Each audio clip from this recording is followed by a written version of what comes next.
Wherever you go, whatever you do, throw a little at it. Omax, Vest and Briefs. குழந்தைகள் மற்றும் பெண்கள் பாதுகாப்பிற்காக தமிழக அரசால் தொடங்கப்பட்டுள்ள சிங்கப்பெண் சிறப்பு அதிரடிப்படை குறித்து உங்கள் கருத்து குறித்த பேட்டிகளை தற்போது பார்க்கலாம். விஜய் ஆட்சி ஏற்று 1 மாத காலங்கள் ஆகிவிட்டது.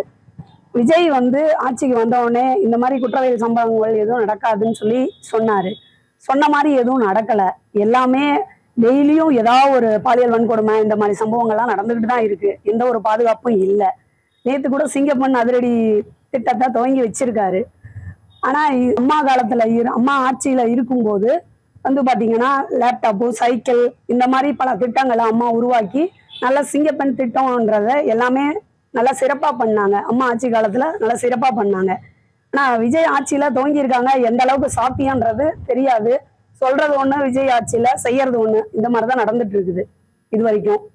ஆனா எந்த அளவுக்கு சாத்தியம்ன்றது போக போக தான் இருந்து பார்க்க முடியும். பொதுமக்களுக்கு ஸ்டாலின் ஆட்சியிலையும் சரி, விஜய் ஆட்சியிலையும் சரி, எந்த ஒரு இதுவும் மக்களுக்கு பாதுகாப்பு இல்லை. பாலியல் வன்கொடுமை இந்த மாதிரி அசம்பாவிதங்கள் அதிகமாயிட்டு இருக்கு. கஞ்சா, போதை பழக்கம் இது எல்லாம் அதிகமாயிட்டதே தவிர குறையிறது கிடையாது.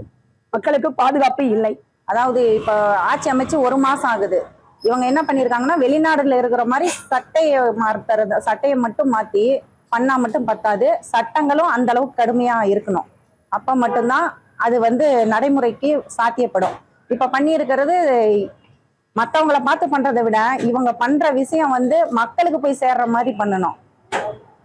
அது மக்களுக்கு சேராம இவங்க சும்மா விளம்பரத்துக்காக பண்ணாம, வெளிநாடுகள்ல எப்படி சட்டம் கடுமையா இருக்குதோ அது அந்த மாதிரி பண்ணா மட்டும்தான் நம்ம மக்களுக்கு பாதுகாப்பு கிடைக்கும். இப்ப பாருங்க, 6 வயதுல இருந்து 80 வயது மூதாட்டி நேத்து கூட ஆத்தூர்ல ஒரு இடத்துல பாலியல் வன்கொடுமை நடந்திருக்கு. இந்த மாதிரி இதுக்கெல்லாம் உடனே சிறந்த நல்ல முறையான தண்டனை கொடுத்து மக்களுக்கு அந்த மாதிரி பாலியல் கொடுமை பண்றவங்களுக்கு ஒரு பயம் இருந்தா மட்டும்தான், சட்டம் கடுமையாக்கப்பட்டா மட்டும்தான் இதெல்லாம் மக்கள் குற்றம் குறையும். அதை தெளிவா அரசு பண்ணணும்னு நாங்க எதிர்பார்க்கிறோம்.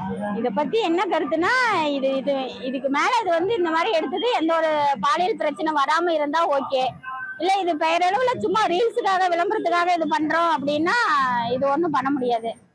இது பாத்தீங்கன்னா சின்ன குழந்தையில இருந்து வயசானவங்க பாட்டி வரைக்குமே இந்த மாதிரி பாலியல் பிரச்சனை நடந்துட்டு இருக்குது. இதெல்லாம் இல்லாம இருந்தா ஓகே. இல்ல இது ரீல்ஸ் ஆட்சியா போயிட்டு இருமாத்து, இதெல்லாம் தடுத்து நிறுத்தினா பரவாயில்ல.